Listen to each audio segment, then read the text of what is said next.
All right, everyone, our next speaker has been a practicing cardiologist for 15 years and has seen thousands of people suffering from cardiovascular disease. He believes a low-carb lifestyle should be an option for everyone as a tool to transform their health. Going beyond traditional medical training, he obtained certifications in functional medicine, behavior change, nutrition, and personal training. He also has started lowcarbcardiologist.com, authored Your Best Health Ever, and hosts the Diet Doctor podcast. So please welcome Dr. Bret Scher. Thank you. Thank you very much. Thank you for that introduction. It's a pleasure to be here today to talk about the low-carb lifestyle, low-carb diet, and the cardiac health or cardiac patient. Because I saw those. Can't hear me. Okay, how's that? Better. All right. In an average person, maybe people are going to say, yeah, that's fine. But when it comes to either a patient with heart disease or with heart concerns, the medical community is going to stand up and say, hang on, we can't do this. And I want to help you examine why that sentiment has come to be, what the level of evidence is, and what this means for you and for anybody you know with heart disease. So first, disclosures. I don't have any financial ties to pharmaceutical, diagnostic, medical device companies. I do own Boundless Health and lowcarbcardiologist.com. As you heard, I host the Diet Doctor podcast, and I've written a book about this. So I'm passionate about it. I believe about it, but I'm not in anybody's back pocket about it. So cardiovascular disease is the #1 killer for men and women, right? We hear all these statistics. 1/3 of Americans die from cardiovascular disease. 92 million Americans are living with cardiovascular disease. Every 34 seconds, someone has a heart attack. It's enormous costs. But here's the real statistic. 50 to 80% of heart attacks are preventable. And it's been this way for decades. It's not like cardiovascular disease just popped up as the #1 killer or just popped up as our biggest concern. It's been like that for decades with 50 to 80% preventable. So what does that mean? Well, it means we're doing something wrong. If we're not preventing this, if we're not changing this, we are doing something wrong. By getting people to quit smoking and by having better angioplasty and stenting, we were able to decrease the mortality from cardiovascular disease, but now it's starting to go right back up again. And even with decreasing it, it's remained the #1 killer. Now, this harkens to what Walter Cronkite said, that America's healthcare system is neither healthy, caring, nor a system. And he didn't just say this yesterday. He said this years ago, and unfortunately, it applies more today than it ever has. And all you have to do is look at a graph like this. You have to look at a graph like this to see here in 1977, that's when the dietary guidelines were put into place.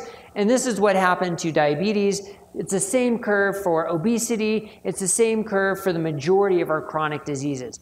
This is under the watchful guidance of this quote-unquote healthcare system trying to make us healthier.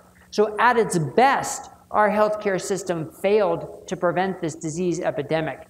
At its worst, it was probably contributing to it. And this is under the system that's supposed to do the opposite. So clearly something's not working here. Now, drugs don't fix the problem, right? And that's a big problem with our system because our system is so drug-focused. 60% of Americans take at least one prescription drug. 15% take more than 5, and our health and our life expectancy to continue to decline. So we have to change the way we think. Our whole healthcare system has to change our paradigm.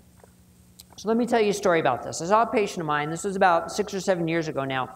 And he's a 53-year-old gentleman, CEO of his own company. He's got a wife and 3 kids. He was, an athlete in college, but now he's the kind of guy who has trouble tying his shoes because his gut's starting to get in the way. And he's got high blood pressures, he has high cholesterol, and he sees me in my office, and I'm checking his numbers to see how his blood pressure and his cholesterol are doing, see how he's doing on his medications. And near the end of our visit, he says, Doc, I'm just so confused. I'm trying everything to live right. I'm trying to count my calories and reduce my fat, and I'm just not getting any better. And I looked at him and I said, look, Steve, I know, I get it. It's hard sometimes. You just have to try harder, all right? You have to try harder. Because this is what we're taught. This is what the clear message is. You have to reduce your fat, exercise more, and reduce your calories, and that's the path to health. And you have to try harder. What was I telling him? I was telling him, this is your fault, Steve. I didn't say those words. That's not what I meant, but that's in essence what I was telling him. And the reason why this particular story sticks with me, because 2 weeks later, I get a call from the emergency room. And I'll never forget that phone call as he's rolling into the ER in the midst of a heart attack. Now, luckily, he turned out fine. He got a stent. He's doing well. But at this moment, when you see his angiogram that looks similar to this, you can see a big bite right there out of his LAD affecting this whole territory of his heart. This is what's termed the widowmaker, right? The scary term where a lot of people don't survive. 30% of the people with this don't survive. Luckily, he did. But that conversation rang into my brain as I'm looking in his eyes and his wife's eyes and see the fear in their eyes of having the heart attack. And it was an awakening that I'm doing something wrong, that this can be prevented. 50 to 80% of these can be prevented, and I wasn't helping the process. And here's the problem. This is why it's so hard. Only 12% of Americans are metabolically healthy. Only 3% of Americans follow a healthy lifestyle. And why is that? Why is that? Because the eat less, move more, reduce fat doesn't work. That message doesn't work. It's been a failed experiment for 50 years. It's time for us to acknowledge this failed experiment and move on, because the science doesn't back this up. And here's part of the issue with this. Oh, first, why listen to me? We already sort of touched on this. Because of this experiences and experiences like these, I realized I had to go outside of the paradigm of conventional medicine and learn about functional medicine, learn about personal training, learn about nutrition, things we're not taught in medical school, residency, fellowship, even a preventive cardiology fellowship. I didn't learn enough about these things. I had to take it upon myself to do this. And that's why I started an online health coaching program where I can reach people and connect with people on such a deeper level with their lifestyles. And I've had more impact there than I have prescribing medications and seeing people as a general cardiologist. It's been completely eye-opening. And we've heard all the benefits of low-carb lifestyle. Throughout this weekend, we've heard all the benefits: reducing hunger, reducing blood sugar swings, better weight loss, reversing diabetes, right? It seems almost too good to be true. And other potential benefits of Alzheimer's and cancer, mental health disorders, and reducing cardiovascular risk. Right? All of these. But what's the response of our medical world? What about that fat? The fear of the fat. Well, what about it? Right? What about the evidence that has put us down this road? Then you get quotes like this on Twitter. Dr. Kim Williams, former president of the American College of Cardiology. There are two kinds of cardiologists: vegans and those who have not read the data. Well, you can imagine my reaction to that. Right? I used to have a full head of hair before I read that quote. And this was, oh my God. But that's what we're up against, right? We're up against messages like that are so clear-cut and so easy to share, a great soundbite. And when you see a prominent cardiologist say that, okay, you got to believe it, right? We have to be vegan. Well, here's my response. There are two types of people: those who can understand the quality of evidence and interpret it in context, and those who prefer the flashy soundbite. So what I want to do is sort of dissect that evidence with you a little bit to show you how it's built on a house of cards, really, and how the strength of the recommendation is not backed up by the strength of the evidence. And that's something we lose sight of all the time in medicine. And that's something I want all of you here to recognize and maybe help your doctor recognize, because we need to start teaching the medical community from the ground up that this is the key: understanding the quality of evidence and putting it in context. So when we talk about evidence, we talk about epidemiological studies where you just follow a population, see who gets disease, who doesn't, who lives, who dies, and crunch the data. It does not prove causation, and this gets us into a lot of trouble because it's a weak quality of evidence. Then there are the randomized trials, which are known more as the gold standard, but still they only apply to the populations included in the randomized trials, and we have to recognize that as well. If there are outlying populations not included, we need to recognize that. And then there's the surrogate markers versus clinical endpoints. Clinical endpoint trials that measure heart attacks and strokes and death are expensive and difficult to do, so the majority of the trials look at surrogate endpoints. But what is the right surrogate endpoint? And as we've heard from Ivor's talk, LDL, LDL, LDL, LDL has been this big surrogate endpoint. But is it the best to be following? So these are the things I want to explore here. So first, the evidence against saturated fat. All started with Ansel Keys way back in the 50s. We just went through Purim a little while ago in the Jewish religion, and every time Haman's word, the name Haman comes up, people shake noise machines and say boo. So I guess Ansel Keys is the low carb equivalent of Haman. So I never thought of that before. All right. So anyway, so this was the observational study, right? All he did was he compared people living in the island of Crete who were outside all day, working all day, eating local foods, and compared them to industrialized nations where someone's sitting all day, inside all day, eating food that's definitely not local, but said, oh, it must be the saturated fat that makes the difference between their life expectancy, their cardiovascular outcomes. Well, you can't make that conclusion. So I wish we could say, all right, well, that was in the 50s and then in the 60s and 70s. We've learned our lesson, right? We know better now that we can't rely on that kind of data. Well, here's a study from just 2018. Same thing, observational trial showing that low carbohydrate intake is associated with increased mortality. Or another one from 2010, low carbohydrate diets increase cardiovascular mortality. Well, in these studies, the people who were eating low carbohydrate had a higher body mass index, were more likely to smoke, more likely to be less physically active. And how many other unhealthy activities did they have that we can't measure or control for in these studies? This is not quality of evidence to base data on, to base recommendations on to say saturated fat is dangerous. But the question is, do we have other evidence? So, and this is another example of what we're up against. This one I like because I'll zoom up on the conclusions. So this is a scientific peer-reviewed study that was published with this wording. So I want to show alteration of dietary fat had small effects on total mortality with a rate of 0.98. That meant overall a 2% reduction. But here's the thing, the confidence interval crosses 1. So anytime an confidence interval crosses 1, it is scientifically null study, right? It is proven to not have an effect. But how did they word it? It had a small effect on total mortality. This was published in a journal where the correct scientific terms is it had no effect on mortality. But this was published, okay? Cardiovascular mortality was reduced by 9%. Oops, crossed 1. So the proper wording, there was no effect on cardiovascular mortality. But yet this is what we're up against. The bias in the journals and the media allow this to be published in a scientific study. And there's other evidence out there. So here's another study. The present systematic review provides no evidence for the beneficial effects of reduced or modified fat diets in the secondary prevention of coronary heart disease. These are patients who already had heart disease, and they were followed to see if reducing saturated fat had any benefit. And this study concluded it was not, that it did not have a benefit. Yet we don't hear about studies like this because it goes against the bias of contemporary medicine, right? And it's not a one-off. Here's another one.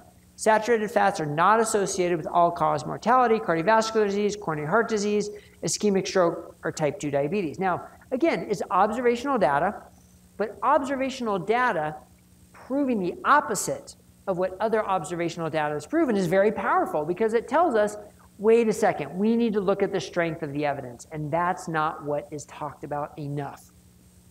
All right, so that was saturated fats, but now what about the evidence in favor of being vegan or vegetarian, right? Dr. Williams said there are two types of cardiologists, vegans and those who haven't read the evidence. Well, let's dissect that. What is the evidence in favor of being vegan or vegetarian? So this is Dr. Ornish's study back in the 90s, which hasn't been really replicated, so it makes you wonder why. But this was an intensive lifestyle change program, and I trained in a preventive cardiology fellowship that used a program like this, where there was, sure, a 10% fat, whole foods, vegetarian diet, but also exercise, stress management, smoking cessation, group psychological support for 5 years. Well, if you get anybody to start exercising, practice stress management, stop smoking, have more of a meaningful connection to people, you're going to improve their health. Now, diet was one part of this, but how do we see this study promoted the most? That it proved that a low-fat diet reversed heart disease. This is not how the study the study does not support that statement. You could say that the diet was part of a multifactorial intervention, right? But that's it. Now, also, how did they measure cardiovascular regression? By a test that has a wide variability in terms of the confidence interval, right? They measured the plaque stenosis, which has a huge margin of error. So it actually, in today's world, wouldn't even be significant for measuring regression. But this is sort of their big gun of what they point to. And then there was another one, Dr. Esselstyn. So 22 patients, small cohort, uncontrolled, no control group, and they were given cholesterol-lowering drugs and put on a diet and put on a comprehensive lifestyle program. And again, people point to saying this proves the diet reverses heart disease. Again, the quality of the evidence doesn't match the recommendation. And then there's the blue zones. Okay, the blue zones are these areas where people routinely live into their 90s and 100s far more than in the general population. And what do they say on the blue zones website? Well, their diets were 95 to 100% plant-based. They say we should retreat from meat, reduce dairy, and eliminate eggs. That is a common message about the blue zones.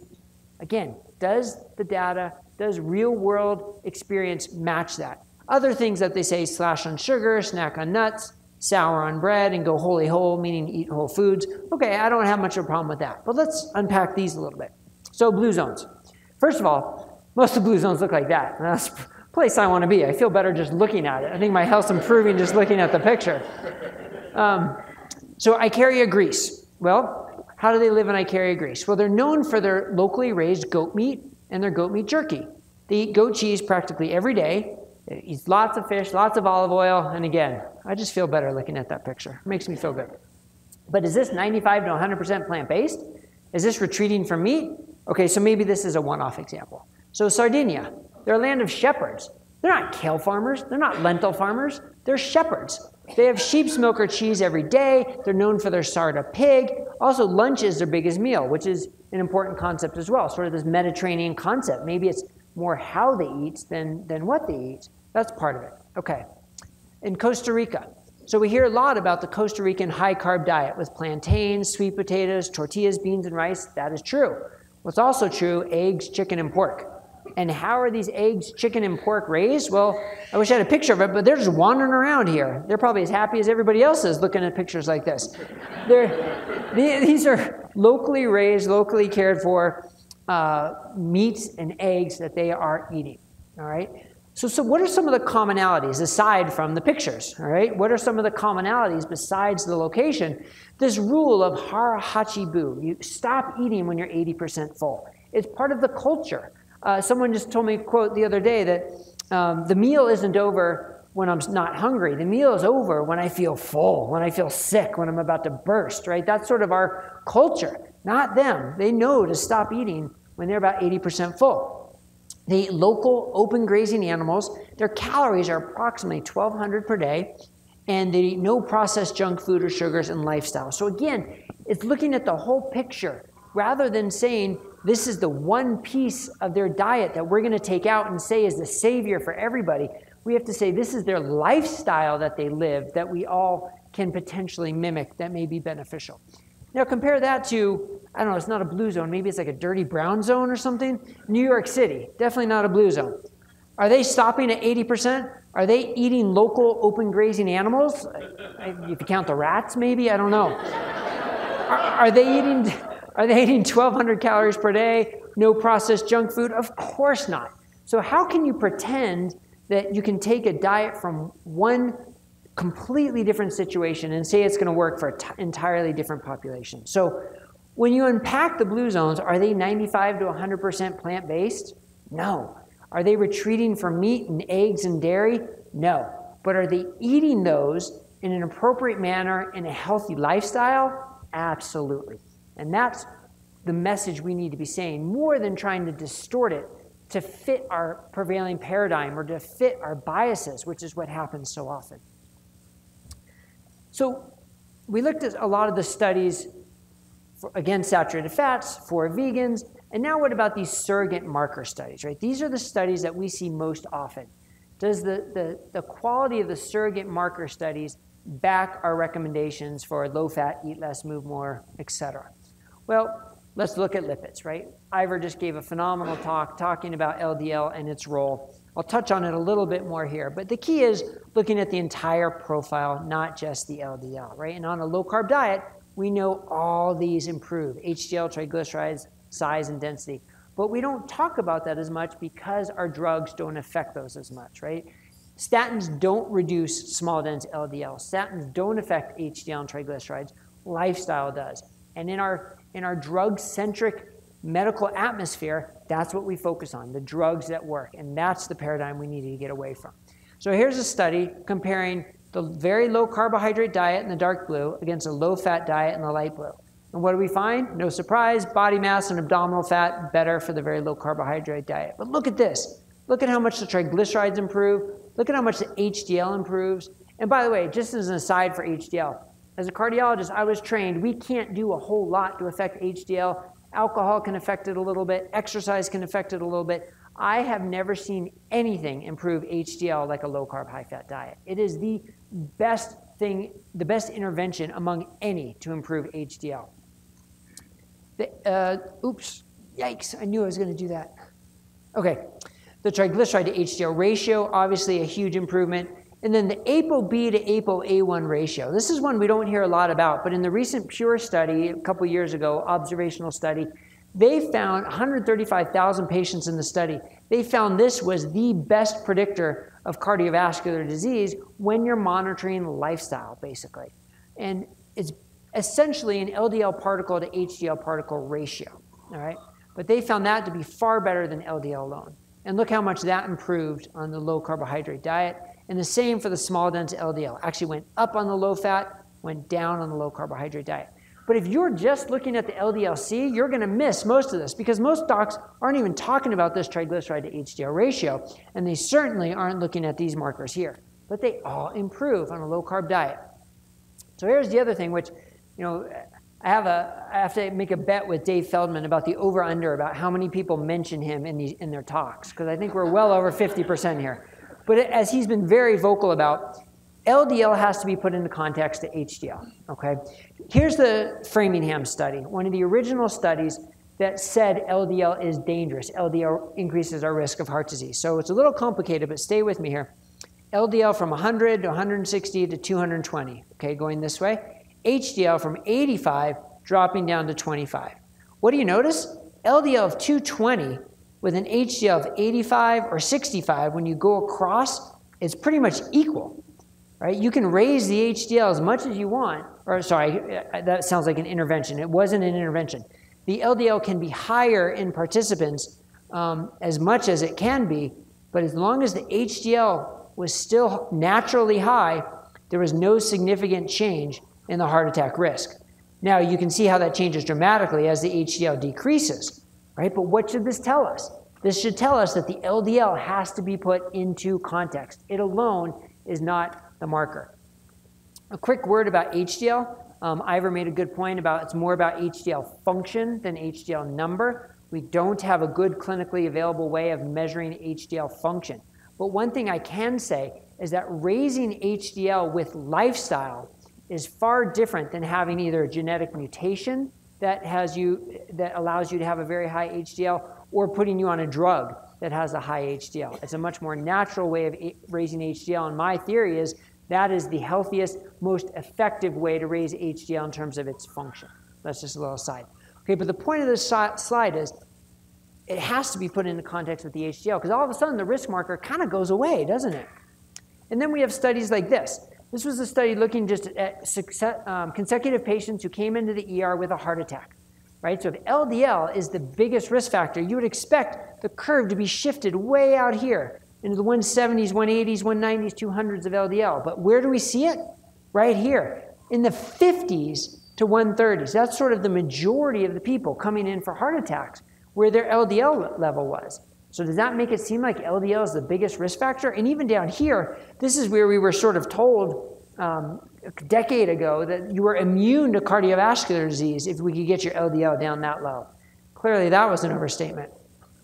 And then you have observational studies like this showing that if you're over 60, there actually may be a benefit to elevated LDL in terms of longevity, in terms of dementia. Again, observational studies doesn't prove cause and effect, but studies like this have to make you sit up and realize there's more to the picture than LDL. It has to be put into context.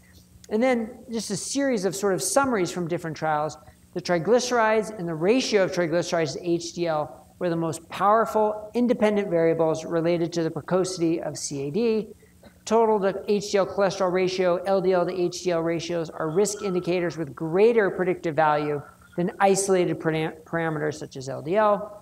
And variations in the total to HDL may be associated with more substantial alterations in metabolic indices predictive of ischemic heart disease. So again, why are these important? Well, part of it could be the efflux, the actual functions of HDL, but the bigger part of it is they are markers of metabolic health.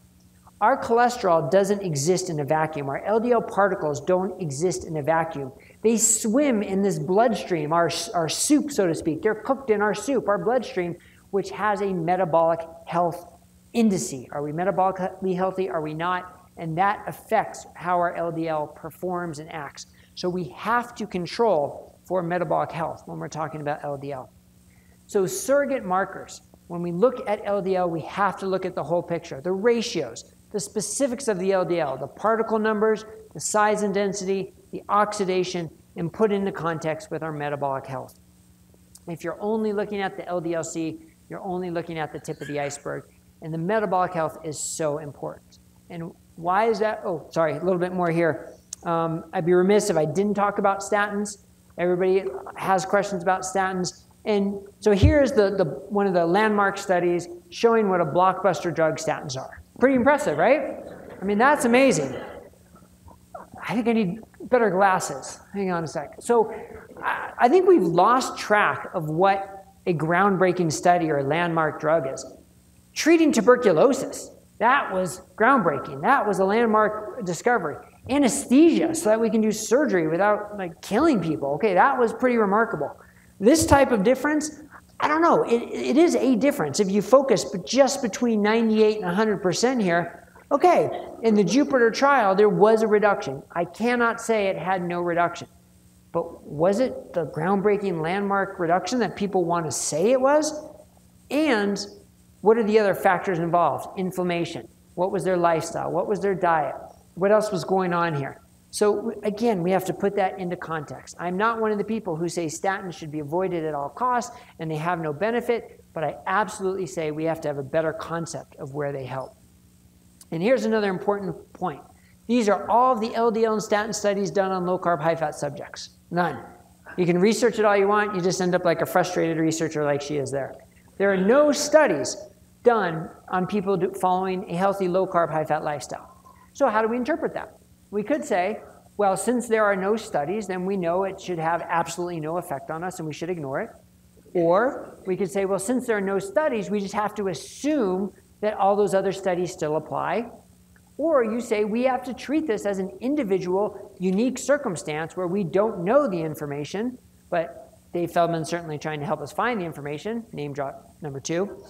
Certainly trying to help us find the information, but until we have that, we have to treat this as a very unique situation. So if you go to your doctor, if you go to your healthcare provider, and you're on a healthy low-carb diet, you're hitting all the parameters that you're supposed to hit on the low-carb diet, and they treat you just like everybody else, you are absolutely in your place to say, hang on, I don't think I'm represented by these trials, and hopefully your doctor will be able to realize that.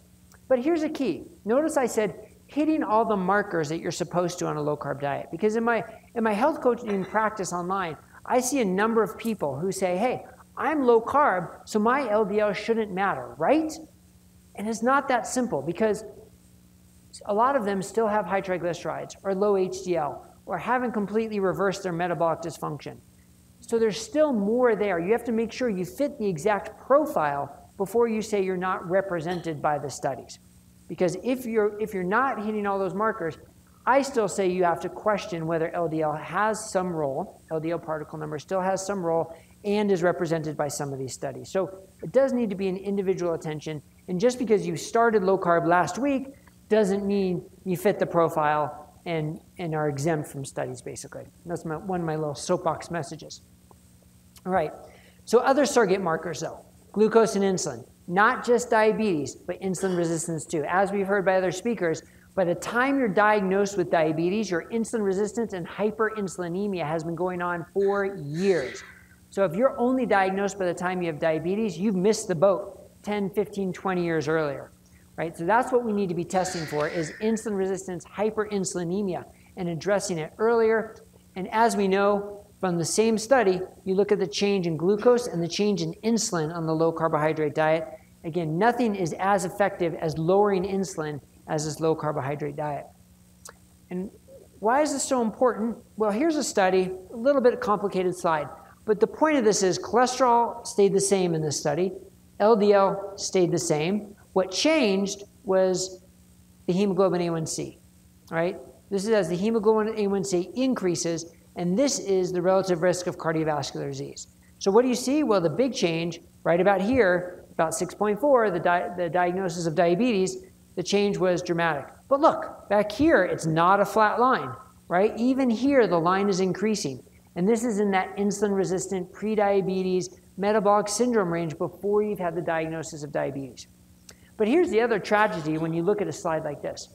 Many of the current recommendations for treating diabetes is to treat them to an A1C of 7. Does that look like the safe zone to you, to treat them to 7? Absolutely not, but here's why. Because they are approaching this from a drug-focused standpoint. If we treat patients with drugs aggressively to get them below 7, then what actually happens is we can cause more harm than damage. Because in some people, you're going to overtreat them and get hypoglycemic, which can be dangerous. But we treat them predominantly with drugs that do what? Increase insulin, give them more insulin. So you're treating a problem of too much insulin by trying to give them more insulin. So it's no secret that treating them more aggressively isn't likely going to help. It's not going to reduce cardiovascular outcomes. But what if we had a diet? What if we had a lifestyle? What if we had something else that reduced this below 7 and reduced the insulin? That's the powerful medication. That's the powerful treatment. And it just so happens we do. So, sorry about the formatting here. But basically, this is a study you've heard talked about before, the VertaHealth study, where in 1 year's time, an A1C decreased from 7.6 to 6.3. They reduced or eliminated their insulin in 94%. The CRP reduced, the HDL increased, and there was no change in ApoB, and the systolic blood pressure decreased by 7. This was not drugs. This was taking people off of their drugs and improving their A1Cs and getting them below that 7 range that we say to treat them with drugs. This is far more powerful than any drug I've ever seen for treating diabetes. And it's not a one-off study. Here was another one from UCSF where they had a little bit less of a decrease, but still a decrease, and 60% eliminating their drugs. And what about the cardiovascular risk, right? We hear that time and time again. Well, the folks at Verta did evaluate the cardiovascular risk. They took their patients and they put them all through the cardiovascular risk profile, and they found that their 10-year cardiovascular risk decreased by 12%. Plus, they were able to stop blood pressure medicines, their small dense LDL decreased, triglyceride to HDL ratio decreased, large VLDL decreased. We don't have drugs that can do this. So our drug-centric model is going to shun this because no one's making money off of it. So, but this has to be shouted from the rooftops that we have an intervention that's better than any of the drugs. All right, other surrogate markers. We've talked about lipids, glucose, insulin. What about blood pressure? Huge risk factor for cardiovascular disease. Good news is it's easy to measure, right? We can measure that by yourself. You don't have to have a lab, and it clearly improves on low-carb, high-fat lifestyle, improves with any weight loss. Little caveat, we hear about avoid salt, reduce your salt for blood pressure. That's only important in maybe 25% of the population. You can tell if it's important for you. You'll swell up, your blood pressure will increase. For the majority of people, you don't need to reduce salt intake. That's a talk all in itself, but that's another thing where the quality of the evidence does not support the strength of the recommendation. All right. So keep in mind that salt is not as important as we see. But this was a great study I like to show. It was a randomized trial of a low carbohydrate diet versus a weight loss drug, orlistat, plus a low-fat diet. And they had equal amounts of weight loss. Right? So a low-fat diet, calorie unrestricted, compared to a low-fat diet plus the weight loss drug had equal amounts of weight loss. But the blood pressure reduction was greater in the low-carb diet. So it works for blood pressure reduction. And with names like this in there, that it was a well-done study with a real low-carb diet, not one of these studies saying 40% carbs is a low-carb diet. What about inflammatory markers? Well, it's clear that anything improves by getting people off the standard American diet, but definitely low-carb, high-fat consistently reduces chronic inflammatory markers. Remember, acute inflammation is still a vital component to our body. We don't want to take chronic anti-inflammatory drugs. The studies that have looked at trying to reduce heart attack risk by giving chronic inflammatory drugs may reduce heart attack a little bit, but they also increase your risk of dying of infections. Whoops. Okay. So we want inflammation. We just don't want it all the time. And this is clearly a diet, a lifestyle that can help us reduce that. And then another surrogate marker we don't talk enough about, the hip to waist ratio or the butt to gut ratio, talking about that visceral fat. It's not about just weight. It's not about body mass index. It's about how we carry our weight and wanting to get rid of the visceral fat. And that reduces much better on a low-carb, high-fat diet. Now other markers, and this is sort of where the future is going to be. We're just at the sort of the precipice of this now with what about endothelial function? What about coronary calcium score, carotid intima media thickness testing? These are things that I like to follow on patients to be their own control because we don't have the hordes of data yet except for calcium scores to see what these are necessarily going to mean. And even in the low-carb world, we don't have enough information about the calcium scores. And we heard a great talk by Ivor just recently about calcium scores, but this is the calcium score you don't want, right? You can see that rock garden in the LAD. That's the calcium in the wall of the artery. And the 2018 cholesterol guidelines now include calcium scores in that intermediate risk group. So if your risk is between 7.5% and 20% for your 10-year risk, they recommend getting a calcium score, which is pretty remarkable for them because the guidelines generally look for any reason to put you on a drug. And this actually points to not putting you on a drug. Ivor showed this slide as well, that with your calcium score is 0, this is supposed to be 2 curves to show the benefits of a statin. There is 0 benefit of statin in this study if your calcium score was 0. 0 reduction over 10 years in your risk of cardiovascular disease.